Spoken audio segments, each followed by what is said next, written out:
What's good, Commanders fans? Nothing good at all after that nasty loss to the Bears, the 40-20 loss, 40-20 loss on Thursday Night Football.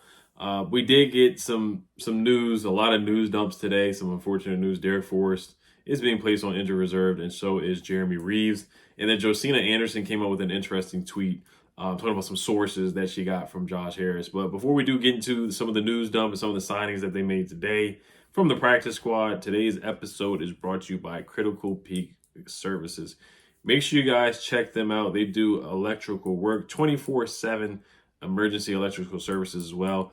Especially if you got a new house or need electrical work in your home. They do residential, they do commercial, industrial. But check out this picture of a basement that they did. They did a lot of recessed lighting and nice lighting. So if you have a Commanders, if you have a nice basement, you want to deck it out with Commander stuff, you got to have some nice lighting. Get your electric work done in your basement for your man cave. You just see how nice it is. That is a basement that they worked on, so make sure you guys check that out. They do LED upgrades, outdoor lighting, cameras, security cameras, all kinds of stuff. So make sure you guys give them a call at 877-247-9767 and say that Ed sent you and that you're a Commanders fan. Make sure you guys check them out. All right, so let's get into the video here. So Darrick Forrest, he is being placed on injured reserve. He suffered a shoulder fracture against the Chicago Bears on Thursday night. So that is a tough loss there. You know, our secondary is already banged up anyway. They're not even banged up. Our secondary is actually healthy, and they're just not playing good football. Emmanuel Forbes has struggled so far. Kendall Fuller's been pretty good for the most part, but he got cooked on Thursday Night Football. Everybody was getting cooked out there. DJ Moore just had a field day, but we just don't have a lot of margin for injuries or error at this point.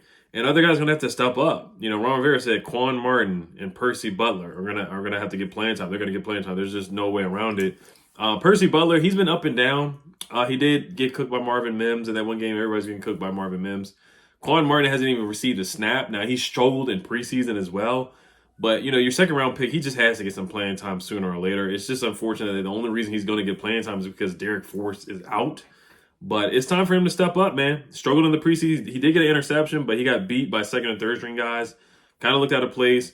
The Ravens game, he struggled as well. He was in the right place at the right time. He got an interception against the Ravens in that game. But special teams, and he missed a tackle against the Bears on Thursday Night Football as well, on special teams as well. He's got a penalty as well in the Cardinals game. So he's developing slowly. I'll just put it that way. Second round picks have not panned out for the Commanders in the past.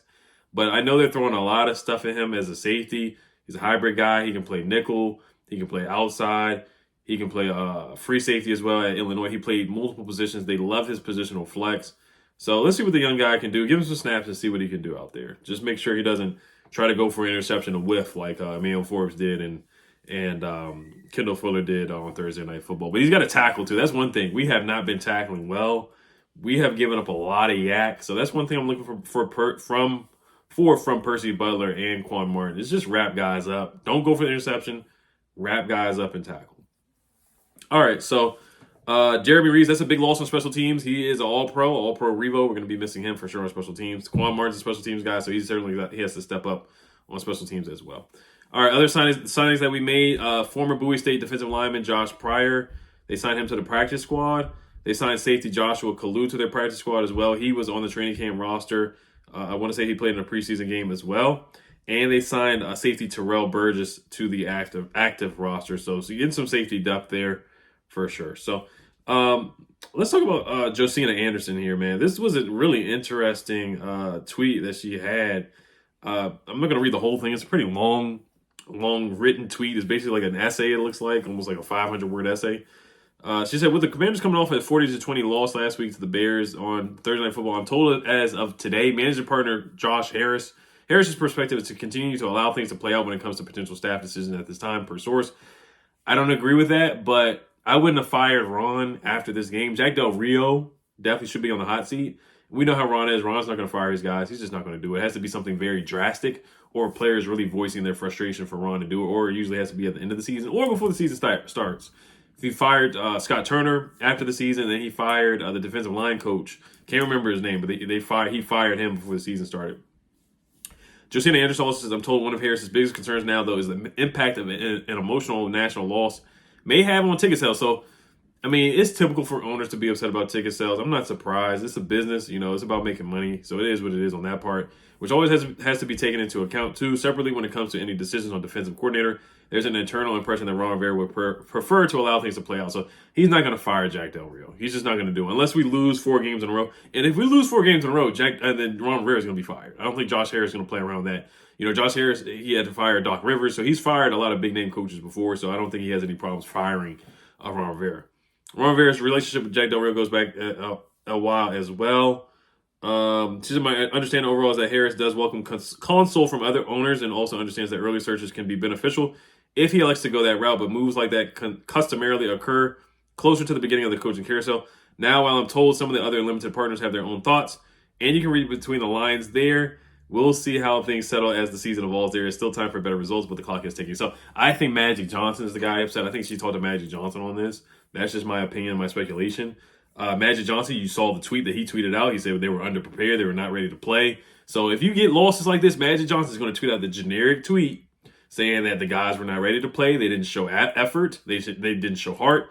He's going to tweet that out after every game. And that basically was a shot at Ron Rivera saying that the guys were not prepared and ready to go. Ron Rivera at halftime, he said that he let the guys talk amongst themselves, which I get you do that sometimes. But it's just showing that Ron's just getting older. He's getting tired. I think Ron's ready to move on himself as well. And then there was a question that he was asked today talking about the draft class. And it was very weird because he brought up Sam Howell when the question was about this draft class, not about Sam Howell. And he said that as a young quarterback, I'm paraphrasing here, but with a young quarterback, the team grows, so will we. As he grows, so will we. And it was so weird because he didn't bring up Quan Martin. I think he barely brought up Quan Martin, but he brought up Quan Martin and the reasoning say that we drafted him because of what happened to Cam Curl last year. That you drafted, and the pushback I have against drafting Quan Martin, even though I liked the pick, I did like getting Quan Martin. I just wasn't the biggest fan of getting him in the second round. Maybe could have gotten him in the third round. Is that, you know, you drafted another guy for depth when you could have used a starter on the offensive line. Cyrus Torrence was available. Now you're not even playing guys. Chris Rodriguez has barely played. Ricky Stromberg has not played at all. Braden Daniels has not played. KJ Henry is inactive on Sundays.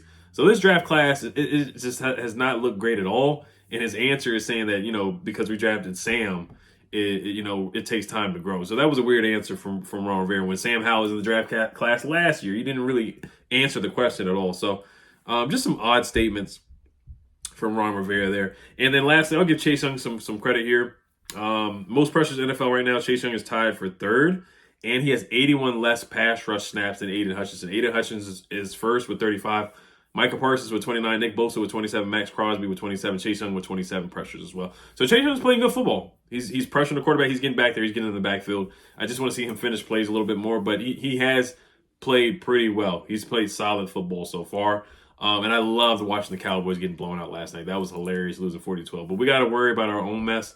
The Falcons they're a sneaky team. They got a lot of talent with Bijan Robinson, Kyle Pitts, Drake London. So they're a talented team. So can't sleep on the Falcons coming up. But you guys let me know what you guys think. Darrick Forrest being out for the next couple of weeks. It's unfortunate. Jeremy Reaves. And then Fedarian Mathis and F.A. Obata. Somebody asked him about them being activated. Didn't really answer that question as well. He said that's something that we do think about, that we do discuss behind the scenes. So he didn't really answer that question. So that's odd there too, that Fedarian Mathis he hasn't provided much production either. So, all right, you guys. Hell Commanders. Peace.